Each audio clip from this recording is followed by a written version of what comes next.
Охриѓанката Александра Лабровски, која 7 години живее во Англија, раскажува како таму функционира образовниот систем.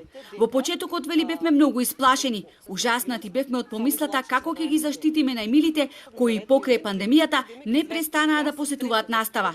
Децата ги носиме само до влезот од училиштето, од каде ги превземаат учителките. Од нив добивме ветување дека покрај тоа што ќе внимаваат на личната хигиена на децата, ќе одржуваат дистанца меѓу нив, што набрзо се покажа дека е неизводливо. Веднаш се поделија во мали групи кои не се мешаат едни со други. Иако наставниците не носат маски, ниту едно дете не заболи од коронавирус, бидејќи свеста кај народот е на многу високо ниво, додава нашата соговорничка. Искрено мислев дека во Англија си повеќе на ризик, затоа што не знаеш со какви луѓе ќе се сретнеш секојдневно, што нешто ќе ти донесе детето од училиште, кој што се меша со разни деца, нели? Но ние, како држава, немаме таков капацитет. Да не споредам сега со Англија, нели сме далеку, но како сите многу држави, мислам дека не се справуваме во најдобар ред.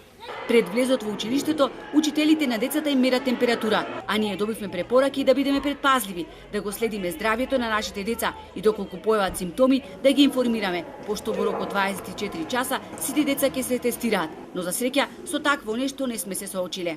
Никој не очекуваше дека за толку брзо време ќе може да се снајдат и да направат еден многу добар терк за учениците да не се почувствуваат дека се изолирани просто. Мислиш дека ова неодење на децата на школа ќе ги претвори во асоцијални течења? Да. Може многу подобро да се реши. Нормално прво деление децата не може да учат онлайн, но може да ги направат. Имаше многу интересни случаи во Англија кај што имаше помали школи кои што не можат да организираат, нели, балони, го има направено, да речеме, 3 дена во неделата една група, па другите 3 дена другата група. Родителите 2 пати во денот може да ги носат децата на спортување. На училиште не одат само децата кои имаат одредени заболувања и тие учат онлайн. Сите останати, како и досега, така и од септември, настава ќе посетуваат во училишните клупи. Завршува Лабровски.